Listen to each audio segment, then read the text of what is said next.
जजेस का क्या अर्थ होता है यह आज की इस वीडियो में सीख लेते हैं। जजेस का दो तरीके से इस्तेमाल किया जाता है।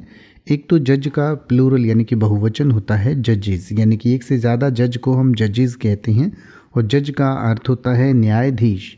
न्यायाधीश मतलब कि जो अदालत में जज बैठते हैं उनको हम न्यायाधीश कहते हैं। इसके अलावा इसका अर्थ होता है न्यायकर्ता यानी कि न्याय करने वाला, न्यायमूर्ति, निर्णायक या निर्णय कुशल व्यक्ति। तो एक से ज़्यादा न्यायाधीशों को या न्यायकर्ताओं को हम जजेस कहते हैं।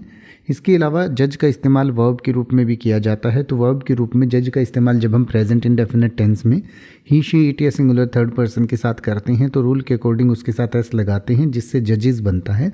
और जजेस का अर्थ होता है कि जज करता है या करती है। और जज करने का अर्थ होता है फैसला सुनाना, दंड सुनाना, आंकना। आंकना का मतलब होता है कि जैसे किसी के बारे में कोई राय बनाना या कोई मुसीबत है तो उसको ये देखना कि शायद इतनी होगी या शायद उतनी होगी, या किसी व्यक्ति को देखकर उसके बारे में कोई राय बनाना, उसको आंकना कि इस व्यक्ति ने ऐसे कपड़े पहने हैं तो ये ऐसा होगा, या ये व्यक्ति ऐसे बोल रहा है तो हो सकता है इसकी नॉलेज कम हो या इसकी नॉलेज ज़्यादा हो। तो इस तरीके की जो एक राय या धारणा बनाते हैं या किसी चीज़ को आंकते हैं तो उसको भी जज करना कहा जाता है।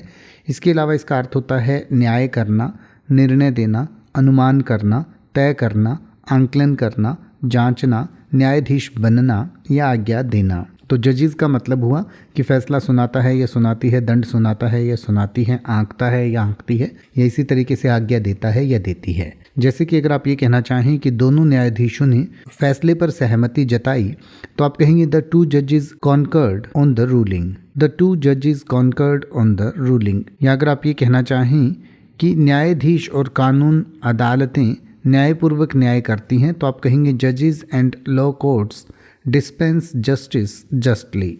अब आप ऐसे ही किसी भी वर्ड का मतलब हिंदी और इंग्लिश में YouTube पर सर्च कर सकते हैं। आपको मेरी वीडियो मिल जाएगी जिसमें आप बिना किसी फालतू बकवास के सीधा उस वर्ड का मतलब समझ पाएंगे। तो ऐसी ही वीडियोस को देखते रहने के लिए चैनल को सब्सक्राइब करें और बेल आइकन को प्रेस करें।